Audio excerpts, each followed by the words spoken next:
صاحبتي اللي كنت حاسبها اكثر من اختي صورتني في الحمام وانا عريانه، وبلا حشمه بلا حيا بغات تشوهني مع راجلي.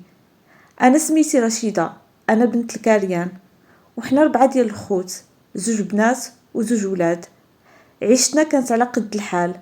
الاب ديالي كان طالب معاشو، والام ديالي كانت ربة بيت. كان الا جا الصهد كيكون فينا، وإلا جا البرد والشتا والقطره كتصب علينا. كنا عايشين مكرفسين، وخا هكداك كنا عايشين السعاده رغم بساطه العيش اللي كنا عايشين فيها. كانت المدرسه بعيده علينا بزاف، كنا كنمشيو على رجلينا تقريبا 6 كيلومتر باش نوصلوا لها. تمحلنا بزاف في القرايه ديالنا، ولكن ما كملناش قرايتنا.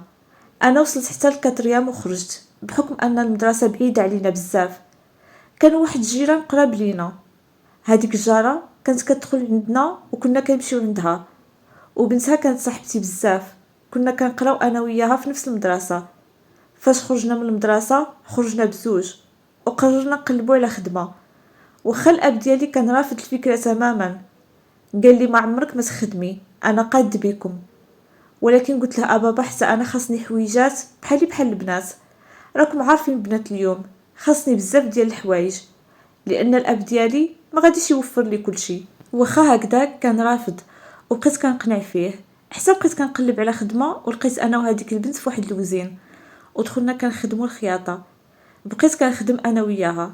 هذاك الوزين كان بعيد على دارنا، وكانوا دايرين واحد الدار بحال دار الطالبه، كنا كنسكنوا فيه مجموعين. هذيك البنت صاحبتي كانت كطير بزاف خفيفه، واخا هي كانت زوينه بزاف. الصراحه كان فيها واحد الزين اللي كيشوفها كيبقى حل فمو فيها. بقينا خدامين تما، انا كنخدم وكنرجع للدار، وهي كتخدم وكتخرج. كانت مصاحبه مع واحد السيد اللي كان كبر منها في العمر. كانت كتحمق عليه، وكان كيقول لها انا غادي نتزوج بيك، ولكن كان غير كيتفلى عليها. واحد المره مشات معاه للدار، وبقات جالسه معاه وتكرفس عليها. ماشي تكرفس عليها، يعني بالرغبه ديالها.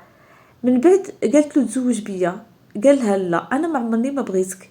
صافي واحد المره بقات كتشوه فيه قدام الخدمه، حيت حتى هو كان خدام معانا. شدها عطاها قتله ديال العصا. خوتها سمعوا الخبر وجاو كيجريو، وقالت لهم هاد السيد ما كنعرفوش، راها كتعرفوا رشيده عليا انا. كذبت عليا وقلت لهم انا ما كنعرفش هاد السيد، وهاد السيد راها كانت مصاحبه معاه. مشاو خوتها عند الاب ديالي وقالوا له بنتك كتعرف واحد السيد ضرب اختنا وتكرفس عليها. بابا ديك الساعه جابني من الخدمه وجلسني في الدار، قال لي هادشي اللي بغيتي جيبي لنا غير المشاكل مع الجيران. من بعد ناضوا المشاكل. انا قلت لهم ما كنعرفش هاد السيد، وهي اللي كانت مصاحبه معاه. الام ديالها هجمت عليا في الدار وبقات كتغوت، قالت لي خرجتي على بنتي، انت اللي علمتيها الطريق، بنتي ما كانتش كتعرف لها. وانا ما درت لا بيدي ولا برجلي، حطوا عليا الباطل. من هذاك النهار قلت لها ما تبقيش تعرفيني، ما انا صاحبتك ما انتي صاحبتي. صافي شدوها خوتها عطاوها قتله ديال العصا، حيت لقاوها مكرفس عليها والشرف ديالها مشى. واحد خوها قال لها قد ما بقيتي غادي نصفيها لك. اتفقت هي والام ديالها وهربتها. من هذاك النهار ما سمعنا عليها حتى شي خبر. بغيت نرجع للخدمه ديالي، سعى الاب ديالي ما بغاش، قال لي ما عمرك ما تبقاي تحلمي بالخدمه، بقاي جالسه في داركم حتى يجيب لك الله شي ولد الناس وتزوجي. بقيت جالسه فعلا، دوزت مده عام وانا جالسه في دارنا. جا واحد ولد الناس وتقدم لي، كان لاباس عليه وخدام موظف، هو الوحيد اللي عند امه. عنده 2 خواتاتو مزوجات. الام ديالو كانت مسكينه عندها اعاقه، كان طلع لها الطونسيون بزاف وتشلت من رجليها وشاده الفراش. صراحه في الاول فاجا بغاني غير نمشي نقابل الام ديالو، حيت كانت مريضه بزاف وما كاينش اللي قابلها. واخا هو كان ميسور الحال، ولكن هو ما كانش داير لها الخدامه. كانوا غير خواتاتو مره كيجيو عند الام ديالهم يقابلوها. من بعد قلت علاش لا حتى انا ما نديرش الخير في هاد المراه، ربما ربي غادي يجازيني. تزوجت بهاد السيد زواج تقليدي. هذاك الشيء داز مزروب، غير درنا الخطبه ما بقيناش بزاف ودرنا العرس. كلشي فرح معايا الا جيراننا. الام ديال صاحبتي اللي كانت كتموت بالسم وبالغيره، وديما كتلوح لي في الهضره والمعاني. هذيك الساعه صاحبتي ما سمعت عليها حتى شي خبر، ما بقيت عرفت عليها حتى شي حاجه. صافي مشيت لداري عادي، ونهار على نهار وليت كنولف الزوج ديالي. لقيتو انسان الله يعمرها دار وطيب، من اطيب خلق الله، كيتهلا فيا وكيتهلا في والديا. كما قلت لكم وليت نهار على نهار كنبغيه وكنتعلق بيه. جالسه في الدار مقابله الام ديالو، وحتى هو ما مفرطش فيا، اللي بغيتها كيجيبها لي. فاش كيخرج من الخدمه كيخرجني انا والام ديالو، كيمشي يدورنا ويدينا شي قهيوه. المهم هلي فيا ديال بصح. دوزت تقريبا مده عام وحملت. غادي تكون اول حمله ليا اللي جاتني صعيبه بزاف. جاني الوحم ديالها صعيب وما قدرتش نتحمل، كنت غير طايحه في الفراش. حتى الام ديالو ما قدرتش نقابلها. فاش شافني راجلي هكذاك قرر باش يجيب خدامه اللي تقابل الام ديالو وتقابلني حتى انا.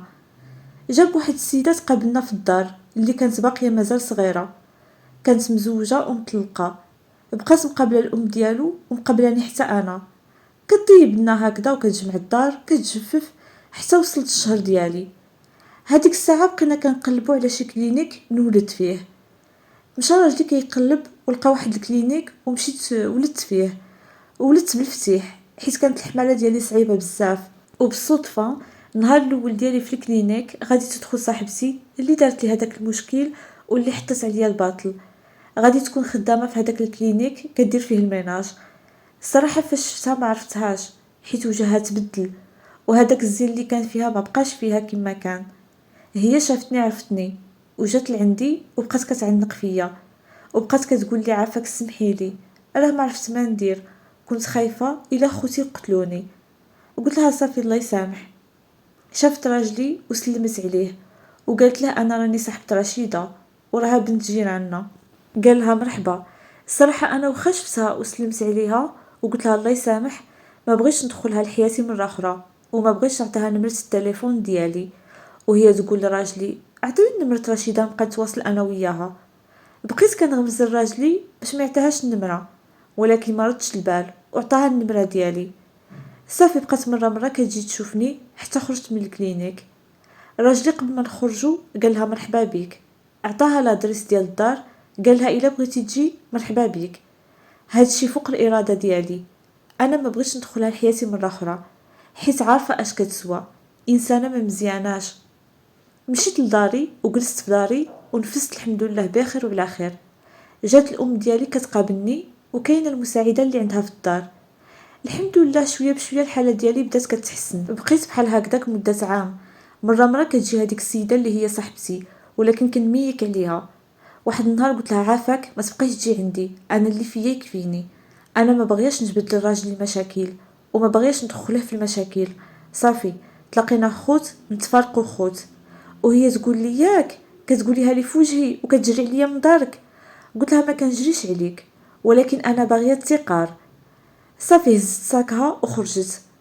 انا من طبعي في الدار ما كنلبسش حوايجي، كنلبس هكذا مع عكوزتي بحال الوالده ديالي. كنلبس حوايج هكذا بحال الشورت والديباردور، وكنبقى ندور بهم بحكم انه كنصهد. الحمد لله دازت مده عام وولدي كبر. قالت لي عكوزتي عافاك بنتي باغي نمشي للحمام. قلت لها صافي نمشيو للحمام. دخلت الحمام غسلت لولدي هو الاول، وكانت معايا المساعده اللي معنا في الدار، ودخلنا عكوزتي باش نغسلو لها.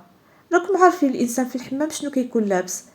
غسلت لعكوزتي وخرجتها لبست لها حوايجها، ودخلت انا باش نغسل، كانت معايا المساعده. صافي غسلت عادي ورجعت لداري. فاش رجعت لداري كنسمع التليفون الميساجات كيجيوني بزاف، وقلت ربما غير راجلي كيصيفط لي شي حاجه. فاش دخلت لقيت تصاوري وانا عريانه، تصاوري في الحمام. الصراحه فاش شفت تصاوري وانا عريانه تصدمت، ولات كتهددني كتقول لي عطيني 3 المليون ولا تصاورك اليوم غادي يديروا ضجه في المغرب. وليت كنترعد وخفت بزاف. قالت لي غادي نصيفط تصاورك لراجلك وحالفه حتى نطلقك منه. هنا عرفتها بلي صاحبتي ولات تهددني، وما عرفتش شكون صورني نهائيا. ما عمرني شكيت ان المساعده ديالي تصورني حيت دايره معاها اليد وعطيها الفلوس وقالت لها صوريها عريانه. بقيت مصدومه، كنقول شكون اللي صورني، والتصاور كانوا قراب بزاف يعني شاديني مزيان ووجهي باين. بقيت كنبكي وكنفكر شنو غادي ندير. هذيك الساعه ما عندي حتى شي حل. عيطت لوستي وصفت لها التصاور، قلت لها شوفي هاد المصيبه اللي وقعت لي. قالت لي ما تخافي ما حتى شي حاجه.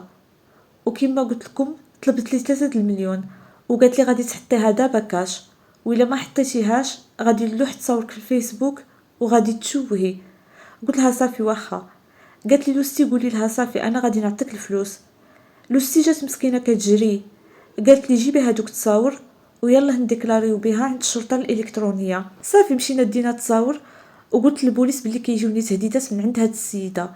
هي كانت كتهضر معايا وكتطفي هذيك النمره ما كتبقاش مخدماها. بقاو كيقلبوا عليها يومين وجبدوها.